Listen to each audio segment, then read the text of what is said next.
All right, so we got this first question. Let's get to it. Hello, Moon. Hello. My name is Thomas, and I'm located in Vancouver, Canada. Shout out to all my fellow Canadians. I started my service business in 2008 from scratch. Respect. I've been putting every penny back into the company, and it's been hard. I'm struggling with my personal finances, but the business is doing good. All right, so I'm just going to take a pause from the email. I'm going to back out the microphone a little bit because I might yell. All right, this concept of putting every penny back into the business is totally broken, and to be honest, it doesn't make sense. When I started my business, my dad gave me the same tip. You gotta save every penny. You gotta hoard every penny. You never know what could happen. There's rainy days. My uncle, my friends, even online gurus that I would watch online would say, put every penny back into the business. You have to hoard it like a squirrel. You don't want to be a squirrel. Do you want to be a squirrel? And look, I'll get back to the email, but I just want to prove my point here. I want to prove that putting every penny back into the business does not make any sense. So the first one is, what if the business fails? If something happens to the business, and we've seen it with COVID, a lot of small businesses just disappeared from one day to another. They had no plans on shutting down their doors,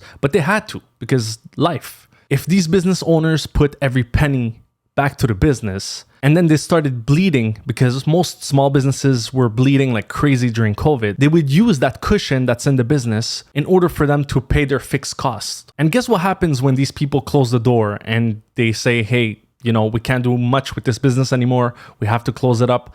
Well, they leave with nothing. And if you don't think that your business might fail, you have to listen to the stats. When you start a business, you have to put it in your head that there's a chance of it not working out. There might be some situations that you can't control. And just listen to these stats, all right? So 20% of new businesses fail during the first 2 years of operation, 45% during the first 5 years of operation, and 65% during the first 10 years. Only 25% of new businesses make it to 15 years or more. So if we look at these stats, the odds are not in your favor. They're not in my favor. Thank God I was able to get to the 10-year threshold, but I'm still at risk. And I know that things like a pandemic or, something crazy happening in the world, I can't control that. And what if something happens to my health and I can't control the business anymore? I have to shut it down. Then I leave with absolutely nothing. My first point is that your business might fail and you might not be able to keep anything with you. So might as well pay yourself. My second point is something that my grandpa told me back in the days. God bless his soul. This guy was a really wise man and he taught me something incredible. He said, you have to keep at least $500 in your pockets. And I was pretty young. I was like 16 or 17. I'm like, I don't have $500. But he's like, look, put whatever you can in your pocket. If it's $20, $15, whatever it is, always keep some money in your pocket.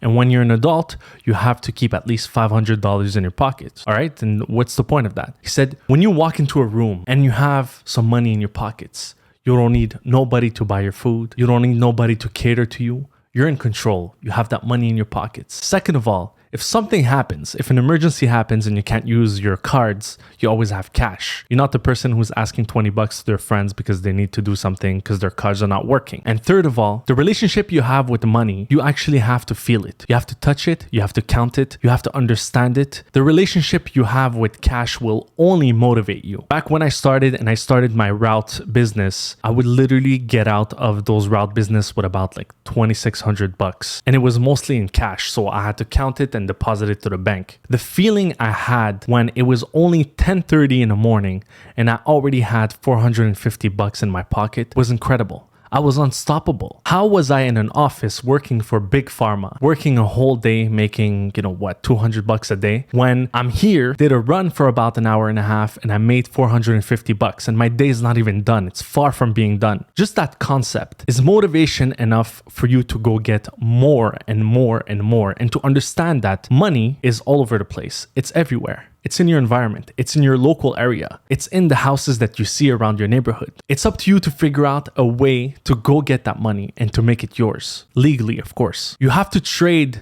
a service or product to these people so they can give you that money and you can get motivation from it. When my route business took off and I started making $2,500, $3,000 a week, I was like, damn.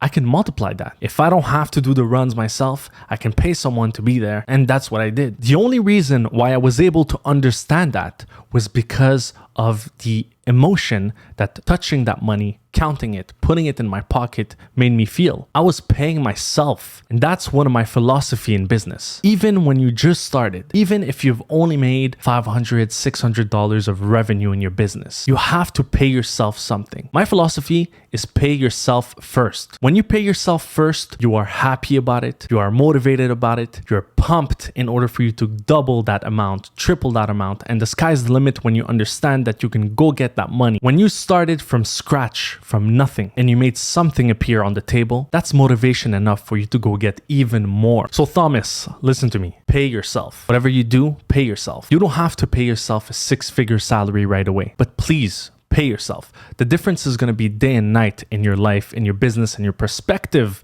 of what your business should be. Not only that, but you'll be able to bring some money on the table to your family, to feed your family. And that's another layer of motivation that you can use as energy in order for you to triple and 10x your business. Why not? All right, I'm done with my rant. Just don't forget, pay yourself first. Okay, let's continue. My business revenue keeps growing.